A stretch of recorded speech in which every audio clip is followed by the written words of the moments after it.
Hi friends, welcome to Kannada food films.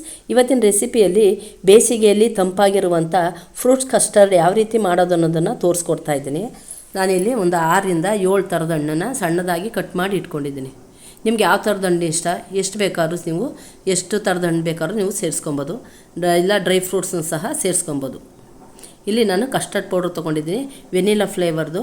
ಈಗ ಹಾಲು ಕಾಯಕ್ಕೆ ಇಟ್ಕೊತಾ ಇದ್ದೀನಿ. ಅರ್ಧ ಲೀಟ್ರ್ ಹಾಲು ಹಾಕ್ಕೊಂಡಿದ್ದೀನಿ. ಹಾಲು ಹಾಕ್ಕೊಂಡು ಈಗ ಸ್ಪೂನ್ ಸಹಾಯದಿಂದ ಈ ಥರ ನಾವು ತಿರುಗ್ತಾನೇ ಇರಬೇಕು ಅಂದರೆ ಕೈ ಆಡಿಸಿ ಅದನ್ನು ಕಾಯಿಸ್ಕೊತಾ ಇರಬೇಕು. ಈಗ ಒಂದು ಬೌಲ್ ತೊಗೊಂಡು ಬೌಲ್ಗೆ 2 ಸ್ಪೂನು ಕಸ್ಟರ್ಡ್ ಪೌಡ್ರ್ ಹಾಕ್ಕೊಂಡು ಹಾಲು ಜೊತೆ ಮಿಕ್ಸ್ ಮಾಡಿ ಇಟ್ಕೊತಾ ಇದ್ದೀನಿ. ಹಾಲು ಅಂದರೆ ಒಂದು ಕಾಫಿ ಕುಡಿಯೋ ಗ್ಲಾಸಲ್ಲಿ 1 ಗ್ಲಾಸ್ ಹಾಲು ಹಾಕ್ಕೊಂಡು ಈ ಥರ ಮಿಕ್ಸ್ ಮಾಡಿ ಇಟ್ಕೊಂಡಿದ್ದೀನಿ. ನೀವು ನೀರಲ್ಲೂ ಸಹ ಮಿಕ್ಸ್ ಮಾಡಿ ಇಟ್ಕೊಬೋದು.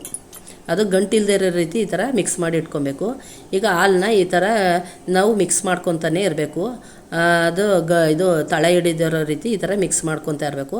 ಈಗ ನೋಡಿ ಹಾಲು ಕುದಿ ಬಂದಿರುವ ಹಾಲನ್ನ ನಾನು ಲೋ ಫ್ಲೇಮ್ಗೆ ಇಟ್ಕೊಂಡು ಒಂದು 4ರಿಂದ 5 ಸ್ಪೂನು ಸಕ್ಕರೆ ಸೇರಿಸ್ಕೊತೀನಿ.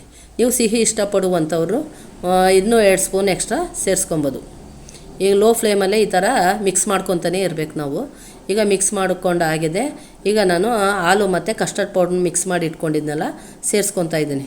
ಸೇರಿಸ್ಕೊಂಡು ಇದನ್ನು ಈ ಥರ ಕೈ ಆಡಿಸಿ ಇದು ಗಟ್ಟಿ ಆಗಿಬಿಡ್ತದೆ ಬೇಗ. ಆದ್ದರಿಂದ ನಾವು ಈ ಥರ ಮಿಕ್ಸ್ ಮಾಡ್ಕೊತಾನೆ ಇರಬೇಕು. ನಮಗೆ ಎಷ್ಟು ಗಟ್ಟಿ ಎಷ್ಟು ತೆಳು ಅನ್ನೋದು ಗೊತ್ತಾಗುತ್ತೆ ಈ ಮಿಕ್ಸ್ ಮಾಡುವಾಗಲೇ. ನೋಡಿ ಈಗ ಗಟ್ಟಿಯಾಗಿರುವಂಥದ್ದನ್ನ ನಾವು ಕೂಲಾಗಕ್ಕೆ ಇಟ್ಕೊಬೇಕು.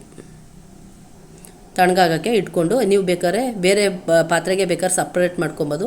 ಇಲ್ಲಾಂದರೆ ಈ ಪಾತ್ರೆಯಲ್ಲೇ ನಾವು ಕೂಲಾಗಿ ಇಟ್ಕೊತೀವಿ ಅಂದರೆ ಇದರಲ್ಲೇ ಬೇಕಾದ್ರೆ ಕೂಲ್ ಮಾಡಿಕೊಂಡು ನೋಡಿ ಗಟ್ಟಿಯಾಗಿದೆ. ಕೂಲಾದಮೇಲೆ ಗಟ್ಟಿಯಾಗಿರುವಂಥದ್ದಕ್ಕೆ ನಾನು ಫ್ರೂಟ್ಸ್ಗಳನ್ನ ಒಂದೊಂದಾಗಿ ಸೇರಿಸ್ಕೊತಾ ಇದ್ದೀನಿ.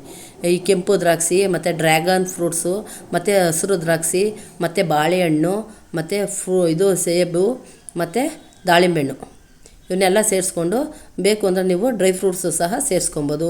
ಮತ್ತು ಚಿಯಾ ಸೀಡ್ಸ್ನು ನೆನೆಸಿ ಹಾಕ್ಕೊಬೋದು. ಈಗ ಬೇಸಿಗೆಗಂತೂ ತುಂಬ ಚೆನ್ನಾಗಿರ್ತದೆ. ಈ ಥರ ಮಾಡಿಕೊಂಡು ನಾವು ತಿಂದಾಗ 1 ವಾರ ಬೇಕಾದ್ರೆ ಫ್ರಿಜ್ಜಲ್ಲಿ ಇಟ್ಕೊಂಡು ನಾವು ತಿನ್ಬೋದು, ಯಾವಾಗ ಬೇಕಾದ್ರೆ ಅವಾಗ. ನೋಡಿ ಈಗ ಮಿಕ್ಸ್ ಆಗಿರುವಂಥದ್ದನ್ನ ನಾನು ಒಂದು ಸರ್ವಿಂಗ್ ಬೌಲ್ಗೆ ಸೇರಿಸ್ಕೊತಾ ಇದ್ದೀನಿ. ಸೇರಿಸ್ಕೊಂಡು ಇದು ಅಲಂಕಾರಕ್ಕೋಸ್ಕರ ನಾನು ಫ್ರೂಟ್ಸು ಮತ್ತು ಡ್ರೈ ಫ್ರೂಟ್ಸ್ ಹಾಕ್ಕೊತಾ ಇದ್ದೀನಿ. ಇದು ಡ್ರೈ ಫ್ರೂಟ್ಸು ಅಂದರೆ ಇದು ಪಿಸ್ತಾ, ಬಾದಾಮಿ, ಗೋಡಂಬಿ ಸೇರಿಸ್ಕೊತಾ ಇರೋದು. ಈಗ ನೋಡಿ ಮನೇಲೇ ಯಾವ ರೀತಿ ಫ್ರೂಟ್ಸ್ ಕಸ್ಟರ್ಡ್ನ ಮಾಡ್ಕೊಬೋದು ಅನ್ನೋ ರೀತಿ ನಿಮ್ಗೆ ಗೊತ್ತಾಗಿದೆ ಅಂದ್ಕೊಂಡಿದ್ದೀನಿ. ನಾನು ಮಾಡಿರುವಂಥ ಫ್ರೂಟ್ ಕಸ್ಟರ್ಡ್ ಇಷ್ಟ ಆಗಿದ್ದಲ್ಲಿ ಲೈಕ್ ಮಾಡಿ, ಶೇರ್ ಮಾಡಿ, ಪ್ಲೀಸ್ ಸಬ್ಸ್ಕ್ರೈಬ್ ಆಗಿ.